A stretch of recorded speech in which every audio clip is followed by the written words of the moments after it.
Ever green సాంప్రదాయం latest designs క్వాలిటీలో compromise అయ్యే ఛాన్సే లేదు. అంబటి సిల్క్స్ విజయవాడ.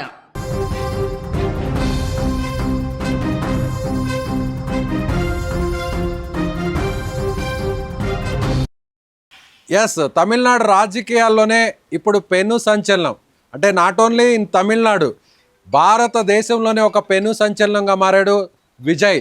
ఎందుకంటే విజయ్ ఇప్పుడు ముఖ్యమంత్రి అవుతున్నటువంటి విజయ్ దేశ రాజకీయాల్లోనే ఒక పెద్ద ప్రకంపనలు సృష్టించేటువంటి రోజు ఇవాళ. ఎందుకంటే ఇప్పటి వరకు సినిమా రంగానికి సంబంధించినటువంటి వ్యక్తులు రాజకీయాల్లోకి రావడం, ముఖ్యమంత్రి స్థానాన్ని అధిరోహించడం అనేది వరుసగా ఇప్పటి వరకు దక్షిణ భారతదేశంలో అటు తమిళనాడు కావచ్చు, ఆంధ్రప్రదేశ్ కావచ్చు, ఇలాంటి రాష్ట్రాల్లో ఇప్పటి వరకు మనం చూస్తూ వచ్చాం. కానీ ఇప్పుడు మాత్రం తమిళనాడులో ఒక పెను సంచలనంగా మారినటువంటి విజయ్ ఇండియా రికార్డు పాలిటిక్స్ హిస్టరీలోనే ఒక బిగ్గెస్ట్ రికార్డుని సాధించాడని చెప్పవచ్చు. సో దానికంటే ముందు సుమన్ టీవీ ఈ విషయాన్ని మొదటి నుంచి చెప్పింది. సో ఏ నేషనల్ మీడియా చెప్పలేదు, ఏ సర్వే సంస్థ చెప్పలేదు, ఏ దినపత్రిక చెప్పలేదు, ఈవెన్ తమిళనాడులో ఉన్నటువంటి అక్కడ లోకల్ మీడియా కానీ సర్వే సంస్థలు కానీ ఏవి కూడా చెప్పనటువంటి పరిస్థితి. మనం మాత్రమే, సుమన్ టీవీ మాత్రమే ఎన్నికలు అయిన రోజు నుంచి, ఎన్నికలు ఇక కాసేపట్లో ముగుస్తాయి అనుకున్నటువంటి సమయం నుంచి సాయంత్రం 4 గంటల నుంచి మనం చెప్పాం, ఎస్ తమిళనాడు రాజకీయాల్లో విజయ్ కీలకంగా మారుతాడు. ఎస్, తమిళనాడు రాజకీయాల్లో విజయ్ సీఎం అవడానికి చాలా స్పష్టమైన అవకాశాలు ఉన్నాయి. ఎస్, జయలలిత లేని లోటు సినిమా రంగానికి రాజకీయ రంగానికి ఉన్నటువంటి ఒక అవినాభావ సంబంధం, ఇవన్నీ కూడా చరిత్రను మనం ఒకసారి పరిశీలన చేస్తూ చరిత్రలో జరిగినటువంటి ఇన్సిడెంట్స్ను రిపీట్ చేస్తూ ప్రస్తుతం అక్కడ ఇచ్చినటువంటి పబ్లిక్ పల్స్ను బట్టి సుమన్ టీవీ ఉన్నది ఉన్నట్టుగా చెప్పింది. సుమన్ టీవీ ఎవరు చెప్పని, ఎవరు ధైర్యం చేయని, ఎవరు సాహసం చేయనటువంటి నిర్ణయాన్ని సుమన్ టీవీ ఆ రోజు నుంచి ఈ రోజు వరకు చెప్పింది. విజయ్ సీఎం కాబోతున్నాడు, విజయ్ తమిళనాడు రాష్ట్ర రాజకీయాల్ని శాసించబోతున్నాడు, విజయ్ కింగ్ మేకర్గా కాబోతున్నాడు అని చెప్పాం. అందుకు తగ్గట్టుగానే సుమన్ టీవీ చెప్పింది చెప్పినట్టుగానే అక్షరం పొల్లుపోకుండా, నెంబర్ మారకుండా ఇవాళ వస్తున్నటువంటి ఫలితాలు మనకి ప్రతిబింబిస్తున్నాయి. ఎస్, ఒకసారి మనం ఎంజీఆర్, ఎన్టీఆర్, జయలలిత రికార్డులను సైతం తుడిచిపెట్టేసే విధంగా ఇప్పుడు తలపతి విజయ్ సీఎం విజయ్గా మారిపోతున్నాడు. విజయ్ ఒక్కసారిగా తమిళనాడు రాజకీయాలను మనం పరిశీలన చేస్తే సినిమా రంగానికి సంబంధించినటువంటి వ్యక్తులే ఇప్పటి వరకు కూడా ముఖ్యమంత్రి పీఠాన్ని అధిరోహరించారు. ఈ సినిమా రంగంలో అక్కడ హీరోలుగా, అక్కడ ఎవరైతే హీరోయిన్లుగా, అగ్ర కథానాయకులుగా, ఎవరైతే రచయితలుగా అక్కడ ఉన్నారో ఆ రంగానికి సంబంధించినటువంటి ఒక అవినాభావ సంబంధం, ఇవన్నీ కూడా చరిత్రను మనం ఒకసారి పరిశీలన చేస్తూ చరిత్రలో జరిగినటువంటి ఇన్సిడెంట్స్ను రిపీట్ చేస్తూ ప్రస్తుతం అక్కడ ఇచ్చినటువంటి పబ్లిక్ పల్స్ను బట్టి సుమన్ టీవీ ఉన్నది ఉన్నట్టుగా చెప్పింది. సుమన్ టీవీ ఎవరు చెప్పని, ఎవరు ధైర్యం చేయని, ఎవరు సాహసం చేయనటువంటి నిర్ణయాన్ని సుమన్ టీవీ ఆ రోజు నుంచి ఈ రోజు వరకు చెప్పింది. విజయ్ సీఎం కాబోతున్నాడు, విజయ్ తమిళనాడు రాష్ట్ర రాజకీయాల్ని శాసించబోతున్నాడు, విజయ్ కింగ్ మేకర్గా కాబోతున్నాడు అని చెప్పాం.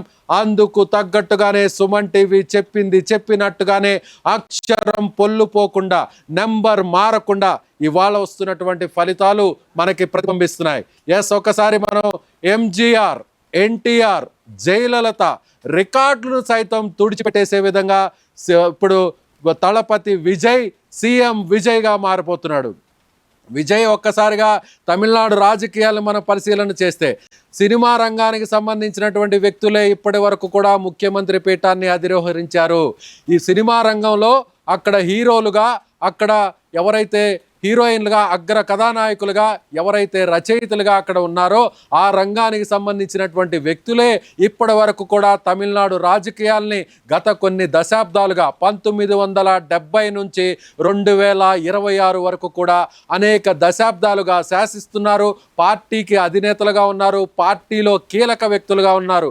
అది డిఎంకే అయినా, అది అన్నా డిఎంకే అయినా, అది ఇప్పుడు టీవీకే పార్టీ అయినా సరే. ఎస్, ఒకసారి మనం తమిళనాడు రాజకీయాలను చూసినట్లయితే అప్పుడు ఎంజీఆర్ కరుణానిధిని విభేదించి డిఎంకే పార్టీ ఏర్పాటులో కూడా ఎంజీఆర్ అప్పుడే అగ్రనాయకుడుగా, అప్పుడే నెంబర్ 1 హీరోగా ఉన్నటువంటి ఎంజీఆర్ కూడా డిఎంకే పార్టీ స్థాపనలో, డిఎంకే పార్టీ ప్రచారంలో అప్పట్లో కీలకంగా వ్యవహరించారు. కానీ అప్పుడు ఎంజీఆర్కు ప్రాధాన్యత తగ్గిందనేటువంటి ఉద్దేశంతో ఎంజీఆర్ ఆ పార్టీని వీడి, డిఎంకే పార్టీని వీడి 1972లో అన్నా డిఎంకే అనేటువంటి ఒక పార్టీని ఏర్పాటు చేశారు. డిఎంకేకు వ్యతిరేకంగా ఆ పార్టీ నుంచి బయటకు వచ్చి ఎంజీఆర్ పార్టీని ఏర్పాటు చేశారు. కానీ ఎంజీఆర్ 1972లో పార్టీని ఏర్పాటు చేస్తే ఆయన సీఎం కావడానికి పట్టినటువంటి సమయం 5 సంవత్సరాల సమయం. అంటే 1977లో ఎంజీఆర్ ముఖ్యమంత్రి పీఠాన్ని అధిరోహించాడు. ఆ తరువాత ఎంజీఆర్ రికార్డును బ్రేక్ చేస్తూ దేశంలోనే ఒక సంచలనంగా మారినటువంటి వ్యక్తి మన తెలుగు వ్యక్తి అన్న ఎన్టీఆర్. 1983లో ఆయన సీఎం అయ్యారు. 1982లో ఇదే కాంగ్రెస్ పార్టీ అప్పట్లో అధికారంలో ఉంటే సో తెలుగు వాడికి అవమానం జరుగుతుంది అంటూ ఆయన ఒక పార్టీని ఏర్పాటు చేశారు. అది తెలుగుదేశం పార్టీ. తెలుగుదేశం పార్టీని ఏర్పాటు చేసినటువంటి 6 నెలల సమయంలోనే ఎన్టీఆర్ సీఎంగా రికార్డును సాధించారు.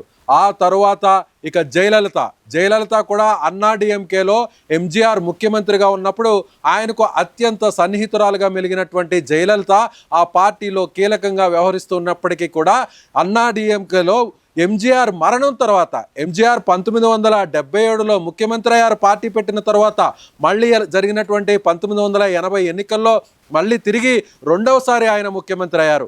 ఆ తర్వాత 1984లో జరిగినటువంటి ఎన్నికల్లో కూడా ఎంజీఆర్ మూడవసారి ముఖ్యమంత్రి అయితే ఆ తర్వాత కొద్ది కాలంకే ఆయన అనారోగ్యంతో మృత్యువాత చనిపోవడంతో ఆ తర్వాత ఆయన స్థానంలోకి ఆయన సతీమణి జానకి రామచంద్రన్ ముఖ్యమంత్రి అయింది. కానీ ఆమెకు ఆ స్థాయిలో జనాకర్షణ లేకపోవడం, ఆమె సినిమా రంగానికి కూడా అంత పెద్దగా ప్రభావం చూపినటువంటి వ్యక్తి కాకపోవడంతో ఎంజీఆర్కి సంబంధించిన అన్నా డిఎంకే పార్టీ తదుపరి ఎన్నికల్లో ఓటమి చెందింది.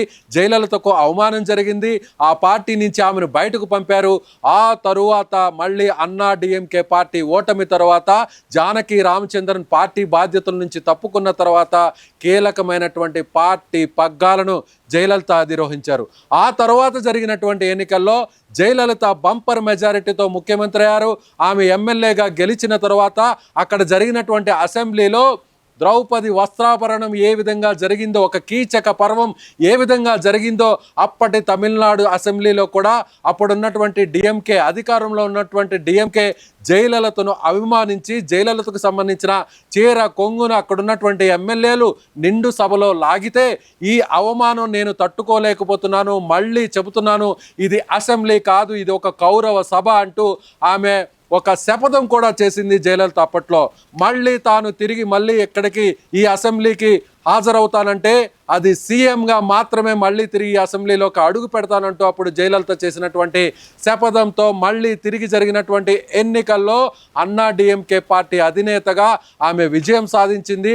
ముఖ్యమంత్రి హోదాలోనే మళ్ళీ తిరిగి తమిళనాడు అసెంబ్లీలో ముఖ్యమంత్రిగా, ఎమ్మెల్యేగా అప్పుడు అడుగుపెట్టింది జయలలిత. అలా తమిళనాడు రాజకీయాల్లో డిఎంకే, అన్నా డిఎంకే, కరుణానిధి, ఎంజీఆర్ మరణం తర్వాత కరుణానిధి వర్సెస్ జయలలితగా మారింది. ఇప్పుడు జయలలిత మరణం తర్వాత కరుణానిధి పొజిషన్లోకి వచ్చినటువంటి ఆయన వారసుడు, కుమారుడుగా ఉన్న స్టాలిన్ వర్సెస్ ఎవరు అంటే ఇప్పుడు అక్కడ క్వశ్చన్ మార్క్ ఏర్పడింది. ఆ క్వశ్చన్ మార్క్నే ఇప్పుడు బీట్ చేస్తూ, బ్రేక్ చేస్తూ, క్రాస్ చేస్తూ ఇప్పుడు అధికారంలోకి వస్తున్నాడు విజయ్. సో ఇప్పుడు విజయ్ సాధించినటువంటి ఒక ఇండియన్ రికార్డ్ని మనం ఒకసారి ఏంటో చెప్పే ప్రయత్నం చేస్తాను. తమిళ వెట్రిగ కజగం అనేటువంటి టీవీకే పార్టీని విజయ్ తాను ఒక మంచి పీక్ స్టేజ్లో ఉండగానే హీరోగా 100 కోట్ల రూపాయల లాభాలను ఆర్జిస్తున్నటువంటి టైంలోనే హీరోగా ఉన్నటువంటి విజయ్, తలపతిగా ఉన్నటువంటి విజయ్ ఇక సినిమా రంగానికి తాను వీడ్కోలు పలుకుతున్నాను, రాజకీయ పార్టీని ఏర్పాటు చేస్తున్నానంటూ విజయ్ కరెక్ట్గా 2024 ఫిబ్రవరి 2వ తారీఖున ఒక రాజకీయ సభను ఏర్పాటు చేసి ఆ రోజు తన పార్టీ పేరును అనౌన్స్ చేశారు. అంటే సరిగ్గా ఇవాళకి చూస్తే ఇప్పుడు ప్రజెంట్ మే 3వ తారీఖు అంటే కేవలం 27 నెలల్లోనే, పార్టీ పెట్టినటువంటి 27 నెలల్లోనే విజయ్ సీఎం అవుతున్నాడు. సో తమిళనాడు రాజకీయాల్లో ఎవరికి సాధ్యం కానిది ఇప్పుడు విజయ్కి మాత్రమే సాధ్యమైంది.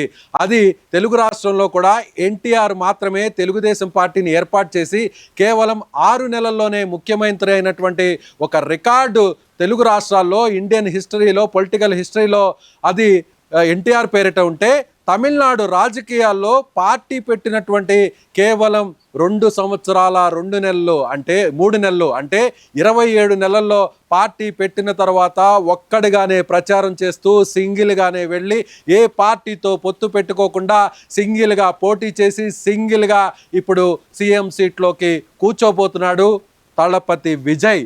కాదు కాబోయే ముఖ్యమంత్రి విజయ్ అనే చెప్పాలి.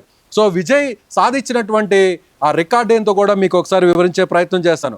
సో ఎంజీఆర్ కరుణానిధి విభేదించి పార్టీని పెట్టారు, ఆయన ముఖ్యమంత్రి అయ్యారు. అప్పుడు ఎంజీఆర్ ఇక్కడ ఎన్టీఆర్కి ఎలాంటి చరిష్మా ఉందో అక్కడ కూడా తమిళనాడులో ఎంజీఆర్కి అలాంటి చరిష్మా ఉంది. అలాంటి సమయంలో ఎంజీఆర్ పార్టీని పెట్టి ముఖ్యమంత్రి అయ్యారు.